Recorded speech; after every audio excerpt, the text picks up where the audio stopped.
शिक्षण सेवा संस्थान चौकारी चिल्कुहर बलिया के सभागार में विद्यालय के ही दो होनहार छात्र जो दीपक कुमार गुप्ता जो जिला में इंटरमीडिएट की परीक्षा में 94.60% पा करके जिला में एक स्थान अर्जित किया है। जिला के टॉप 10 सूची में इनका नाम अर्जित आया है। दूसरे विद्यार्थी जो हैं अभिषेक वर्मा के रूप में हैं जो 93.2% अर्जित करके विद्यालय में अच्छे अंकों के साथ जो है एक स्थान अर्जित किया है। हम इन मेधावी छात्रों से इनका परिचय जानेंगे और आगे के इनके क्या लक्ष्य हैं, शिक्षा के क्या उद्देश्य हैं, फिर ये कहाँ जाना चाहते हैं, इनकी सफलता के क्या मुख्य जो है उद्देश्य रहे हैं, मैं इनसे जानना चाहूँगा। तो सबसे पहले दीपक कुमार गुप्ता जी, आप जो है अपना परिचय देते हुए ये बताएं कि आपके सफलता के पीछे जो है सबसे बड़ा तैयारी का राज क्या रहा है और उसको विद्यार्थियों के रूप में किस तरह से बताना चाहेंगे कि आने वाले विद्यार्थी जो है इसको अमल कर सके और 2025 की बोर्ड परीक्षा में वो आप ही की तरह जो है अच्छे से अच्छे अंकों से पास कर सकें। दीपक गुप्ता है। मेरा नाम दीपक कुमार गुप्ता है। मैं कक्षा 12 का छात्र था और मेरा इंटरमीडिएट की परीक्षा में 473 अंक प्राप्त हुए हैं। इस सफलता का सबसे बड़ा श्रेय मैं अपने मम्मी पापा दोनों को देना चाहता हूं, क्योंकि ये दोनों मुझे पूरी तरह से सपोर्ट करते थे और विद्यालय में अपने सभी अध्यापकों और अध्यापिकागणों को सबको सफलता का श्रेय देना चाहता हूं, क्योंकि मेरे हर एक समस्या में इन लोगों ने अपना हर एक समस्या का हल अपने साथ मेरे साथ मिलकर और मुझको प्रेरित किया और प्रोत्साहित किया। और ठीक है दीपक जी, अभी आपका जो रिकॉर्ड बता रहा है कि 2022 की हाई स्कूल परीक्षा में भी आपने जो है सर्वाधिक अंक प्राप्त करके जिला के टॉप 10 में अपना स्थान अर्जित किया था और उसमें आपने हाई स्कूल में 92% जो है अंक प्राप्त करके अपना स्थान बनाया था और इंटरमीडिएट में आप जो है 2% उससे आगे अंक प्राप्त करके और एक स्थान अर्जित किए हैं। तो आपको इस प्रकार के परिणाम से आपको कैसा महसूस हो रहा है, कैसा लग रहा है अभी?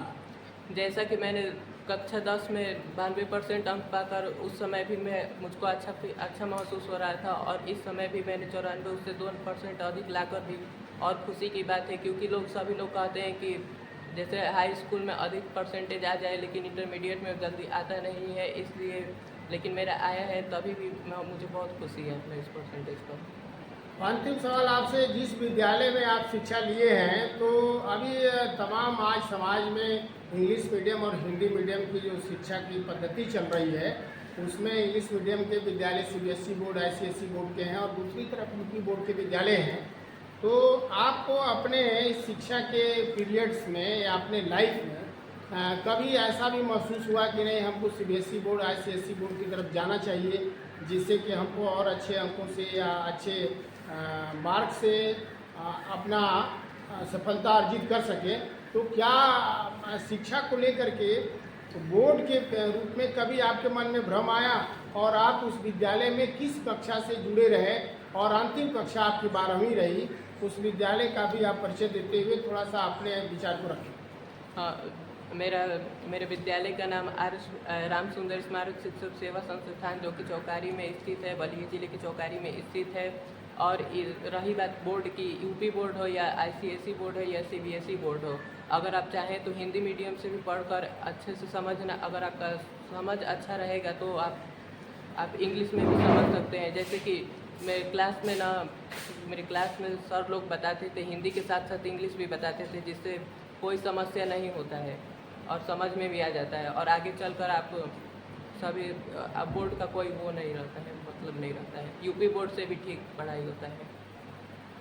आप उस विद्यालय में कौन सी कक्षा से जुड़े रहे? मैं इस विद्यालय में कक्षा 1 से ही जुड़ा रहा और अपना कक्षा 12 तक यहीं पढ़ाई की। ये देखिए, ये ऐसे विद्यार्थी हैं जो इस विद्यालय में कक्षा प्रथम से लेकर के 12वीं तक अंतिम कक्षा तक आपने अध्ययन किया। इसके लिए जो है विद्यालय परिवार और पूरा शिक्षक जो है आपको बधाई देने का भी काम किया, आपको सम्मानित करने का भी काम किया और सब में खुशी है कि नहीं अपने बीच का पढ़ाया हुआ लड़का एक अच्छे स्थान प्राप्त करके जिले में एक स्थान अर्जित किया है। इसलिए सभी अध्यापक परिवार की तरफ से भी आपको बधाई मिली है, इसलिए आपको बहुत बहुत धन्यवाद। अब हम दूसरे जो अभी आपके बगल में विद्यार्थी हैं, ये मेधावी छात्र रहे हैं, ये भी इस संस्था के। आपसे एक ही सवाल जानना चाहेंगे, अभी जो तमाम जो है शिक्षित वर्ग में एक जो है बड़े रूप में एक बेकारी के रूप में, बेरोजगारी के रूप में जो संदेश जा रहा है कि बच्चे पढ़ लिख करके जो है बेरोजगार हो रहे हैं, और उसमें शिक्षा का इतना बड़ा स्तर जो है बढ़ता जा रहा है, उसके बाद भी अभी जो टेक्निकल शिक्षा का जो प्रकोप बढ़ा है कि टेक्निकल शिक्षा में बच्चे आगे जाना चाहते हैं, उस तरह की शिक्षा से जुड़ करके बच्चों के रूप में या अपना जो एम बनाए हैं उसमें आपका उद्देश्य क्या है? मेरा उद्देश्य यही है कि जो लड़के हैं वो पढ़ते रहें। आप जो बेरोजगारी है उसे आगे जाना है तो बहुत ही ज़्यादा पढ़ना पड़ेगा, क्योंकि कंपटीशन इतना हाई हो गया है, बहुत ज़्यादा हो गया है कि लड़के आज 18-18 घंटे पढ़ रहे हैं। हमको भी इससे आगे जाना है तो अपना जो टाइम मैनेजमेंट है उसको सॉल्व करना पड़ेगा, और उसके साथ टाइम के साथ ही पढ़ना पड़ेगा। आप ये सोच लीजिए कि जो आप तैयारी कर रहे हैं वो आगे लड़के हैं जो वो आपसे भी ज़्यादा तैयारी कर रहे हैं, लेकिन आपकी सोच ये होनी चाहिए कि जो लड़के तैयारी कर रहे हैं उनसे आप बहुत ही आगे तैयारी करना पड़ेगा, इसलिए आपको कंपटीशन में आगे जा पाएंगे और बेरोजगारी से दूर हो पाएंगे। उसीलिए सबसे बड़ी चुनौती है आजकल जो है पढ़ लिख करके रोजगार पाना, और आपने बहुत अच्छा संदेश दिया बच्चों को कि नहीं, परिश्रम से सब कुछ प्राप्त किया जा सकता है, और परिश्रम करना ही एक जो है बेरोजगारी की समस्या का समाधान है, और इसको बच्चों को करना चाहिए।